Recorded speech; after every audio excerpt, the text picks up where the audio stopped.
Assalamu alaikum. Hi there. This is Nuzrul from THE. তো চলুন আজকে গল্প থেকে idioms and phrase শিখে নিই। গল্প থেকে idioms and phrases. Once upon a time there are twin brothers, Tom and Tim. মানে একদা এক সময় টম এবং টিম নামে দুই যমজ ভাই ছিল। এই যে টুইন মানে হচ্ছে যমজ, টুইন দ্যাট মিনস যমজ। দুই ভাই ছিল। They were as like as two peas in a pot, as like as two peas in a pot. এখন এই যে ফ্রেজটা as like as two peas in a pot, that means exactly alike, মানে একই বৃন্তে দুটি ফুল। কী বলতে পারি, মানে প্রায় যমজের মতো দেখতে, একই রকম চেহারা আর কি। আমরা এক্সাম্পল যদি বলতে চাই, there are two sisters as like as in a pot, as like as two peas in a pot, as like as two peas in a pot, that means exactly alike, মানে দুজনকে প্রায় একই রকম দেখা যায়। So everyone in the village often confused one for other. তো দেখা যাচ্ছে প্রায় একই চেহারার মধ্যে দুজন হলে আমাদের মধ্যে কনফিউজ থাকতেই পারে। তো ওই এলাকাতেও সেম ছিল, মানে কনফিউজ হয়ে যেত যে কোনটা রহিম বা কোনটা টিম কোনটা Tom. One day they wanted to visit their grandfather who lived on a hill.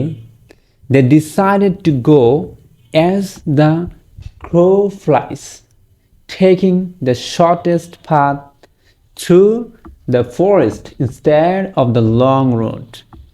তো একদা এক সময় তারা সিদ্ধান্ত নিল যে তাদের দাদার বাড়িতে বেড়াতে যাবে, যারা বসবাস করে পাহাড়ের উপর। তো তারা শর্টকাট একটা ওয়ে খুঁজতে থাকলো। তো ওই যে shortest path through the forest, মানে লং পথের পরিবর্তে ছোট্ট একটা পথ তারা খুঁজে বের করলো। তো ওয়াকিং থ্রু দ্য ফরেস্ট, এইখানে এই যে অ্যাজ দ্য ক্রো ফ্লাইস, এটা একটা phrase. As the crow flies, এটার মানে হচ্ছে ডিরেক্ট, মানে সোজাসুজি একটা শর্টকাট পথ তারা খুঁজে বের করলো। আমরা তো এটাই করি গ্রামাঞ্চলে। So walking through the forest their energy was at a low ebb. At a low ebb মানে কি? At a low ebb, that means declining বা ডিক্রিজিং, মানে একেবারে নিম্নমুখী বা কমে আসা, এরকম অর্থ ব্যবহার করা হয়। ডিক্লিনিং, decreasing. Suddenly it started raining heavily. Tom said, "Don't worry, we can manage at a pinch."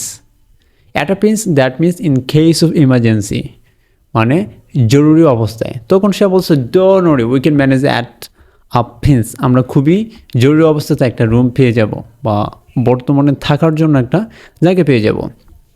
তো এই যে স্টোরিটা ছিল টম অ্যান্ড টিমের, এখান থেকে আমরা 3-4টা ফ্রেজ অলরেডি শিখে ফেলেছি। যেমন as like as two peas in a pot, that means exactly alike, একই রকম। অ্যাজ দ্য ক্রো ফ্লাইস মানে হচ্ছে ডিরেক্ট বা শুধু যেটাকে আমরা ব্যবহার করি।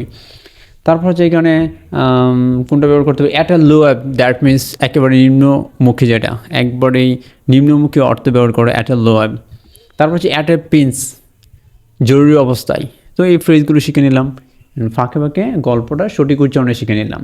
Once upon a time there are twin brothers, Tom and team.